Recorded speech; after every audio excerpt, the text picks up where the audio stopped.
नमस्ते दोस्तों। आज हम यहाँ पर बनाने वाले हैं एकदम बेकरी जैसी, एकदम क्रिस्पी और बड़ी ही मज़ेदार सी खारी। तो खारी आमतौर पर लोग बनाना अवॉइड करते हैं क्योंकि वो एकदम से परफेक्ट नहीं बन पाती है। तो आज हम यहाँ पर देखेंगे कि किस तरह से हम यहाँ पर परफेक्ट खारी बनाते हैं। तो चलिए बनाना शुरू करते हैं एकदम बेकरी जैसी खारी। तो इसके लिए सबसे पहले हम लेंगे 1 कप भर के मैदा और इसमें हम डालेंगे थोड़ी सी अजवाइन, थोड़ा सा नमक और इसमें डालेंगे हम लगभग 3 चम्मच तेल। तेल या रिफाइंड जो भी आप डालना चाहें वो डालें। घी यहाँ पर अवॉइड कीजिएगा, घी का यूज़ हम बाद में करेंगे।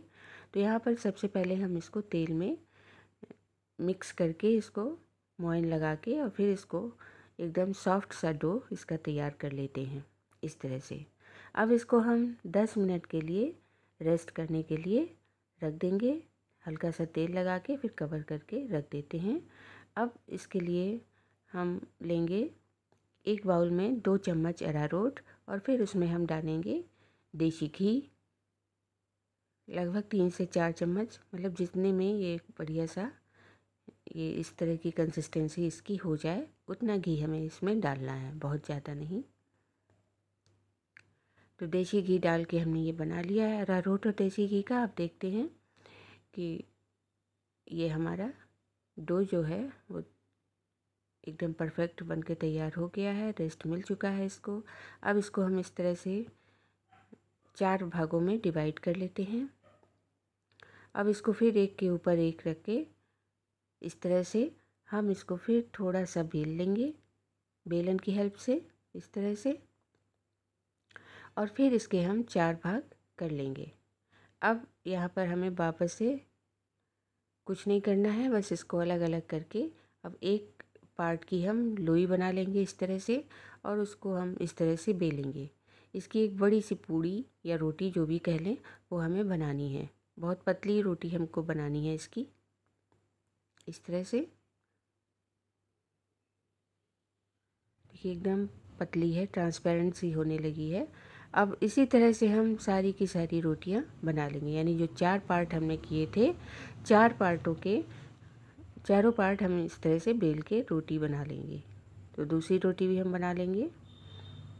तो बस बढ़िया सी हमारी खारी इससे बनकर तैयार हो जाएगी इस तरह से। अब एक रोटी हम लेंगे इसको इस तरह से, और जो हमने ये घोल बनाकर रेडी किया है उसको इस तरह से हाथों की हेल्प से हमें इसके ऊपर स्प्रेड कर देना है। बहुत ज़्यादा भी नहीं लगाना है, बस ये है कि एक लेयर पूरी की पूरी रोटी पर हमें ले लेनी है और इसके ऊपर हम हल्की सी मैदा छिड़क लेंगे और उसके ऊपर से फिर एक रोटी हम रखेंगे और उसके ऊपर भी हम इस तरह से पहले ये घोल लगाएंगे अरारोट और मैदा का। अगर अरारोट ना हो तो आप कॉर्नफ्लोर ले सकते हैं, वो भी ना हो तो आप मैदा ही यूज़ कर सकते हैं।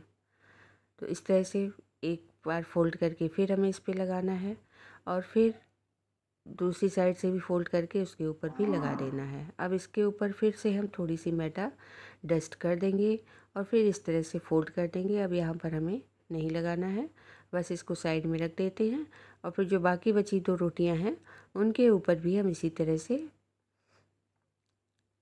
पहले ये घोल लगाएंगे, फिर मैदा डस्ट करेंगे, फिर दूसरी रोटी रखेंगे, फिर उसके ऊपर भी हम इस तरह से घोल लगाएंगे, फिर मैदा रखेंगे, मैदा डस्ट कर देंगे।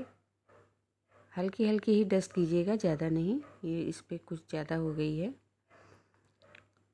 और फिर उसको फोल्ड करके एक साइड से उसके ऊपर भी लगाएंगे, दूसरी साइड से फोल्ड कर देंगे, उस पर भी लगाएंगे और फिर उसके ऊपर हम हल्का सा मैदा छिड़क देंगे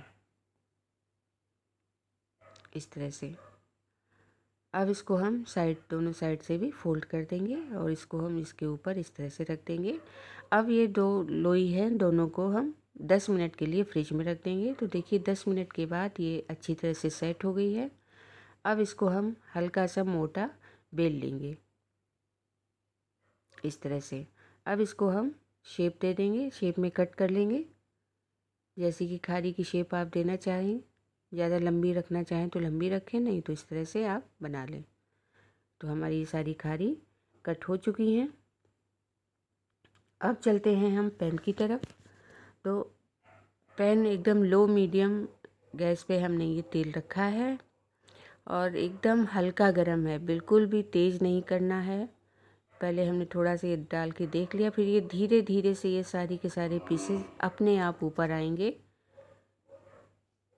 वेट करना है, कोई छेड़छाड़ नहीं करनी है। और जब ये ऊपर आने लगें उसके बाद हमें फ्लेम को मीडियम कर देना है। बराबर लो नहीं रखना है, शुरुआत में लो रखना है, फिर मीडियम कर देना है। अब देखिए हल्का गोल्डन कलर इन पर आ गया है, यानी हमारी खारी बिल्कुल बनकर रेडी है।